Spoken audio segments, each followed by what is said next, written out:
everybody. Welcome to the very first episode of How I See It with Kevin Levrone, brought to you by Levrone Signature Series. Yeah. Look at that shirt. So, this is your chance every week, we hope, unless Kevin's, off in Tibet or something that week, to ask questions and so forth, get his opinions, his take on things. So That's right. This week I came up with some because obviously I didn't consult you guys on this yet. So, where to begin? We just had Mr. Olympia. We got some things to talk about. First of all, did you watch the show on stream or anything like that, Kevin? Yeah, I saw it. Okay. So give me your top thoughts. Phil Heath's win. First of all, interesting. I think everybody kind of like, finally you see that challenging thing coming up where the champ is pushed. Yeah. And that's good. And it's good. I can kind of have a feeling for Rami because I was in that situation before, where I thought that I should have pulled it off and won. Yeah. It wasn't granted the title, Then there's the other side to it where you have to, as an athlete, you have to, respect the judges' decisions, right. Always. Now, first and foremost, number one, okay? I always wonder why. And I'm sitting here talking about this because I'm talking from experience of being on a Miss Olympia stage and coming in second, first runner-up 4 times. So I've had those bittersweet moments, man, where, you get upset and you wonder what's going on and you start to question things in your head. So my advice to the guy that finishes, first runner-up is just keep it cool, be a gentleman like he did, and he moved forward and he took it and he moved forward like a man, okay? Yeah. So hats off to him. He knows what his fans think and what people think, he should have won. And then on the flip side, you got the controversy with, Phil Heath and what went on with that whole situation, Again, as a champion, we have certain responsibilities and ways that we have to carry ourselves. That's just what comes along with the title, man, Just to be clear, we're talking about the video he made the next day singing "We Are the Champions, You Are the Losers"? Or what are we talking about? I'm talking about the whole, just everything that comes along with that title. It's not easy, and sometimes you get, as an athlete, and people expect things from you, sometimes you get caught up in the moment. And you might do or say things that, just comes out because you're heated and you're passionate about certain things, and then you regret them. Well, this is a different time and day and era than when I came up. We didn't have FaceTime and stuff like that, and audio right there where you could jump into a fan could come right into your house and kind of like torment you or torture you to make you rise up against them and say certain things that later on you probably realize, man, I shouldn't have went there like that with that. You know what I mean? Yeah. So that's the downside to it right now. You know what I mean? It's like there's no privacy that you really have, no matter where you go as a champ. It's like the videos and the people, they're just everywhere. You never have a chance to get that downtime. Now, talking about the video and stuff, I saw the video.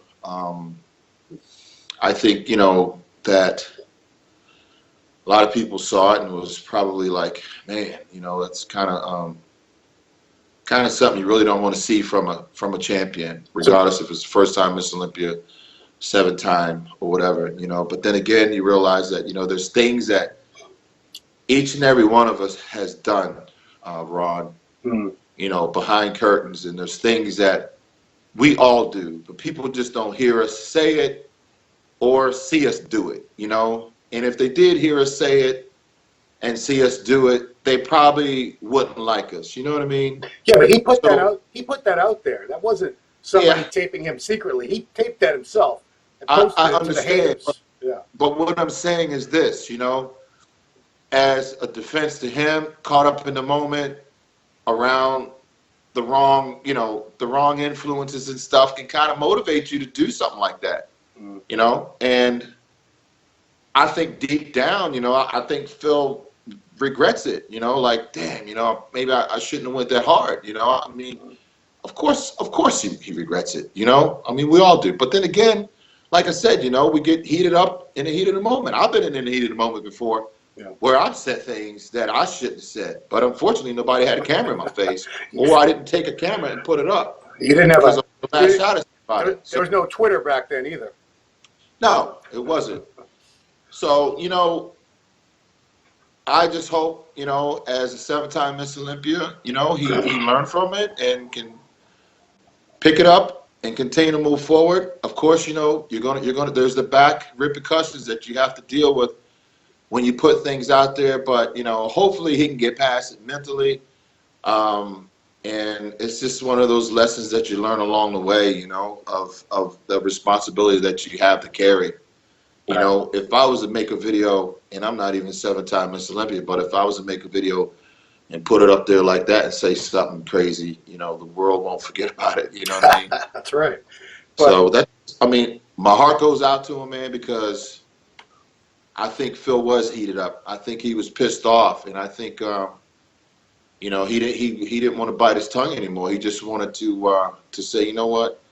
I'm gonna put it in your face, man. I did it, and that's it. Shut up, leave me alone, give me the respect that I deserve. So, on his defense, I can kind of feel like that, because I've felt like that when I've lost shows, or I felt like that when I felt like I didn't get, a placing or something. But there's a time and place where you need to conduct yourself as a professional, and you need to think ahead in these things. And I think that's what kind of probably shocked us, because he didn't do it in that kind of a way. You know what I mean? Because I know that social media is a pretty new thing. Obviously, it wasn't around when Lee Haney was Mr. Olympia. It wasn't around when Dorian was Mr. Olympia. It was barely just starting at the very end of Ronnie's reign. Actually, social media wasn't even around yet. But I still can't imagine any of those three guys making a video or making a mass statement like, "Screw you guys, I'm rich. I just won all this money. You guys are losers. Haha." It's just I couldn't imagine. Especially like someone like Lee Haney or Dorian. It's just not their character. And I think that's what upsets people. This is our ambassador. This is the best bodybuilder in the world for 7 years in a row, and he's letting these haters get under his skin, and he's got to respond to them that way. It's kind of unsettling. To me, it's embarrassing. Anyway, that's just my take on it. How I see it. I think Phil probably feels and know all that right now. Okay. But again, he's still our champion. Nobody's perfect, but he's got to pick up the pieces to continue to move forward, man. Yeah. That's all you can do, in this life. We all fall. Right. Some of us fall publicly, and you got to get up and move forward. You know what I mean? Yeah. So the other thing everyone's talking about is he won his 7th Olympia title with a fairly substantial gut. There's, I know a lot of the pictures being posted were in between poses and different angles and stuff, but it's starting to really bulge out. Did it bother you to see that?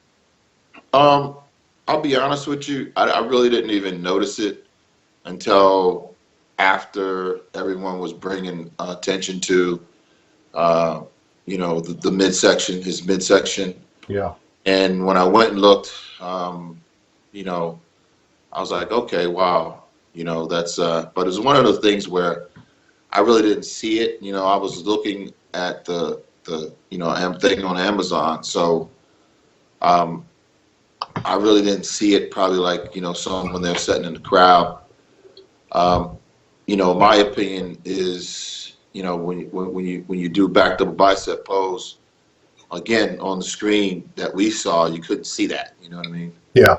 So, I don't really have a whole lot to say about that. I mean, he's not the first one that, has a bubble gut or anything like that on stage. Right. A lot of other guys have it too, Yeah.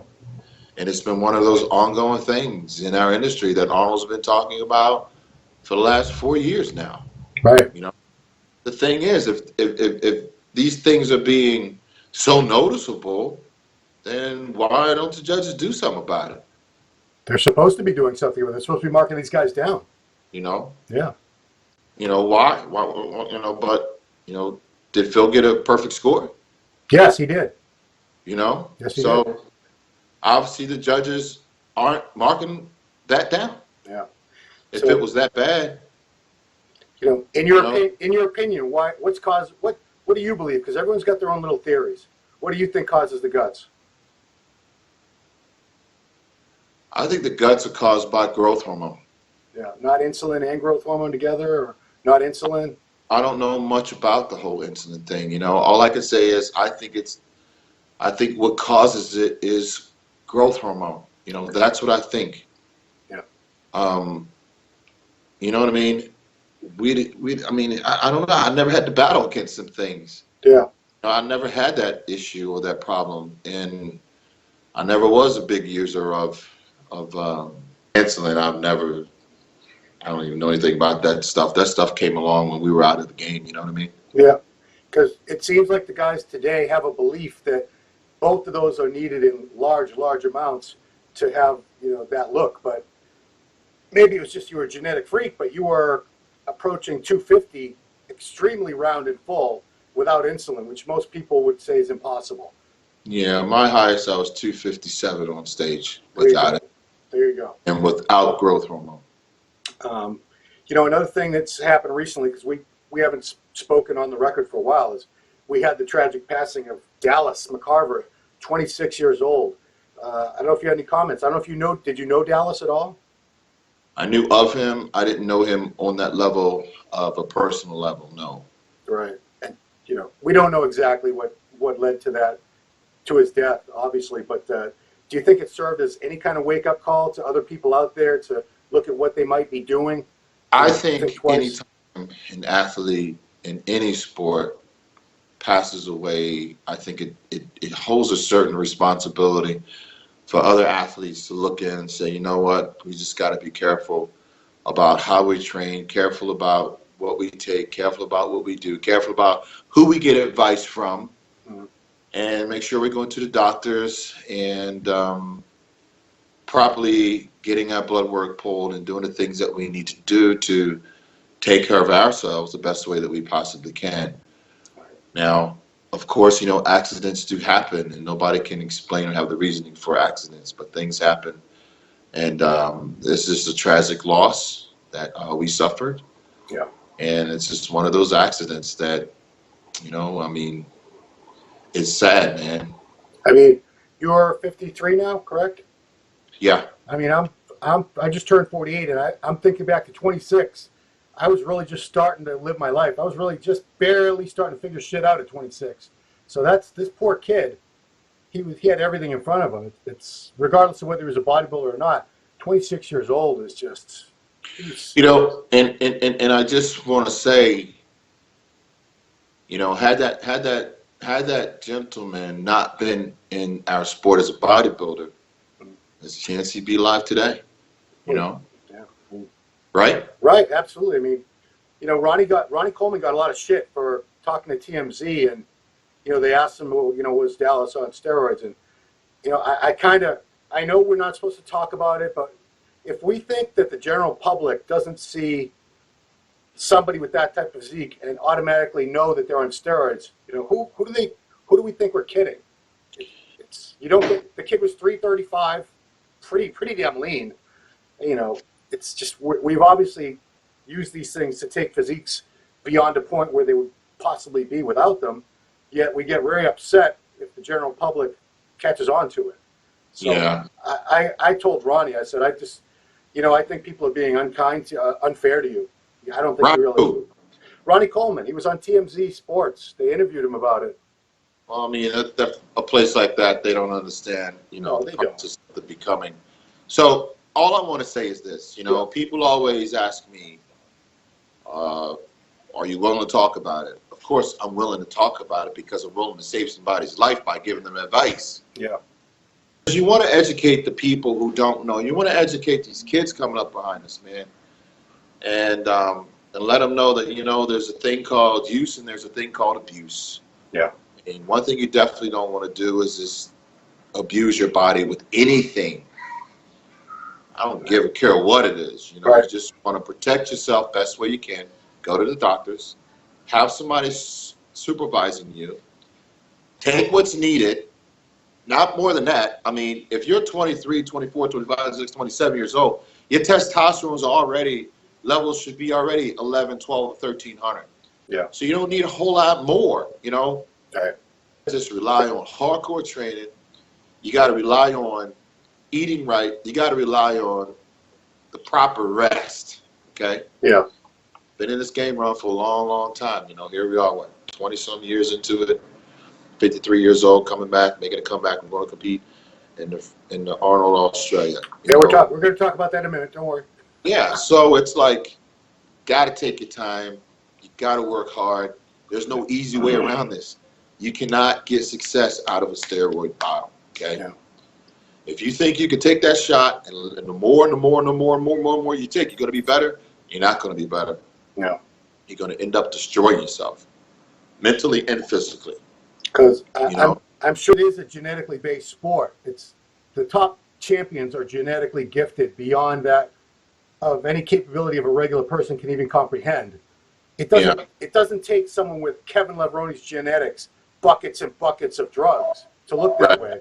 Whereas somebody with very, very normal genetics can take buckets and buckets of drugs for 20 years. They're not going to look like Kevin Levrone. And people they are in denial. They do not want to believe that. That's why you can't get wrapped up in the worry about what the public thinks, you know. Just got to take care of yourself, move forward. The people that's going to hate, they're going to hate. Can't get wrapped up in the hate. You got to realize that, you know what, we're only here for a short period of time anyway on this earth. So we just got to trust and believe in our own instincts, make a great impact, go in love, and just treat people with respect, you know. So there's people out there think I'm crazy. There's people out there that love me. So, you know, for all the ones that love me, there's probably 2 people that probably think I'm nuts. So you just can't get caught up in what people say or what they think about you, or you can't get caught up with trying to please them, or certainly with trying to, you know, if you don't get a placing in a show, you think you're going to take more, or you're going to take in less water, or you're going to take more diuretics, or you're going to stop drinking water for 4 or 5 days and stuff like this, you know? Yeah. You're just heading for a disaster zone when you do that. You left out the people that think you're nuts, but they love you anyway. Oh, yeah. Let's give them some love, too. Yeah, all right, so let's talk about you in this year. So when we talked a few months back, you were actually getting ready for the Vancouver Pro, and I believe what happened shortly after that, you lost your brother, correct? Yes, I did. Yeah.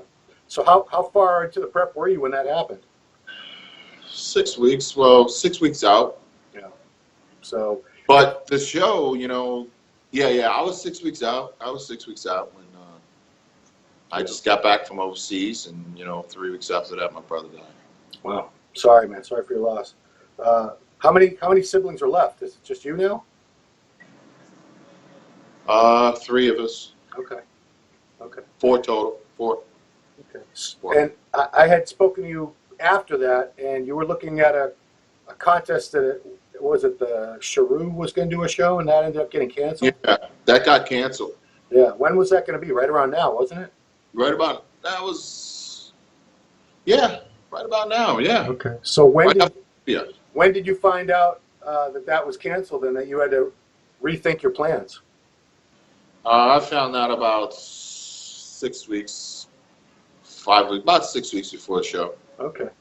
So luckily it wasn't like a last minute thing where you're completely ready. No.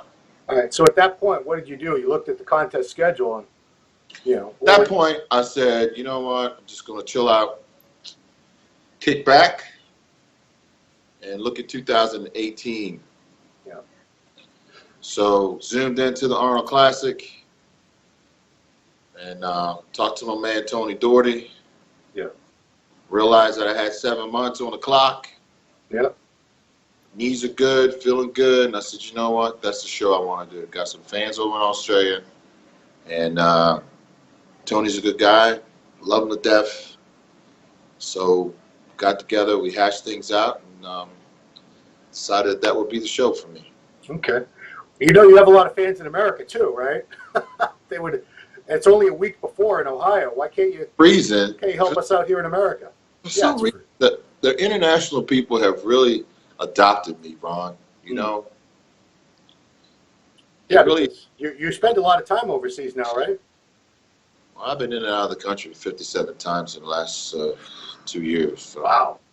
Ooh. You know, and it's been great. But no, I mean, when I competed as a pro, I won 23, 22 shows, and I only 8 of those shows were in America. That's it. Wow.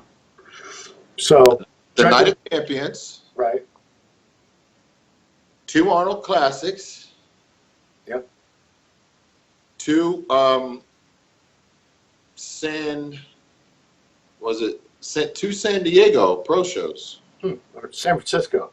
San Francisco. Yeah. And I think, it's probably about it.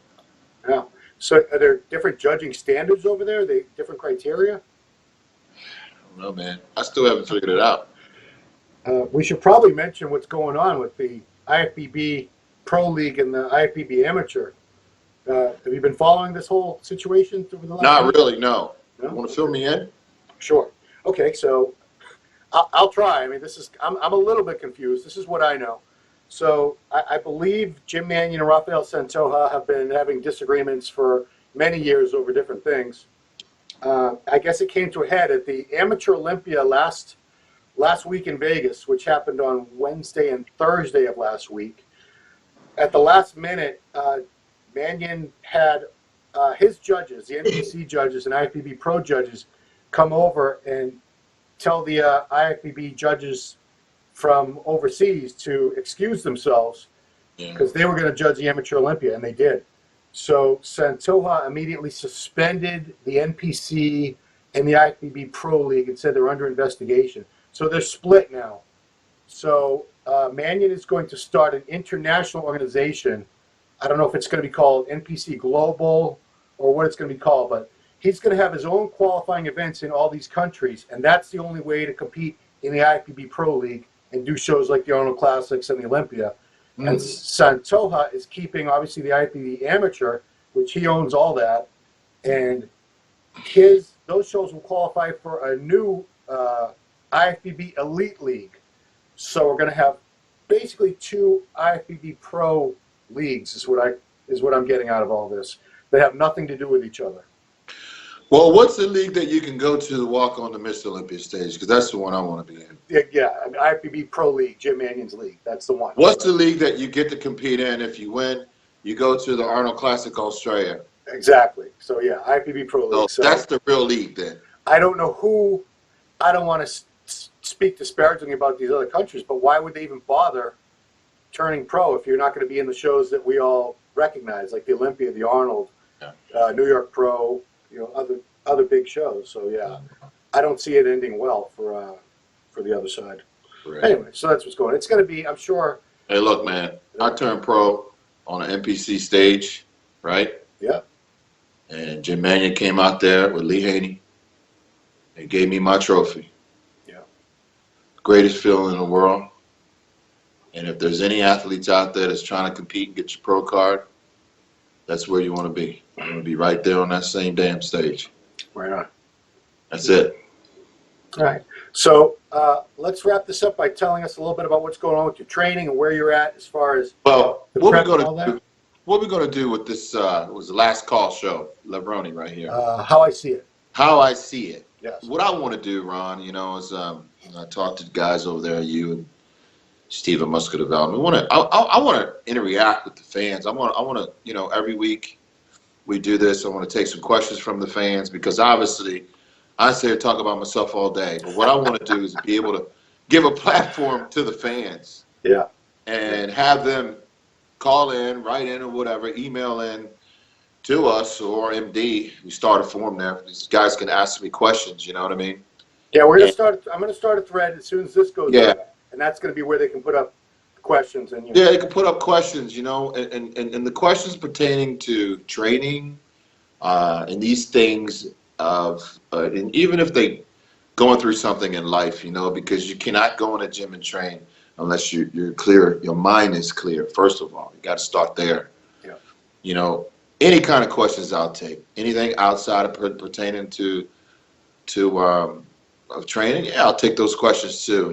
Because there's times where we've all been through struggles in life. And doing this sport with minimum amount of food, minimum amount of money, you got an 9 to 5 job, 40 hours a week, you're a family guy, you've got so many other responsibilities. How do you juggle those things? You know what I mean? Yeah. So I know a lot of guys have questions. My biggest question when I was an amateur and I wanted to turn pro is, how do you become a pro? Mm. How do you do it? Because it seemed like it was just such, where do you go to compete? How do you train? Who do you get in front of?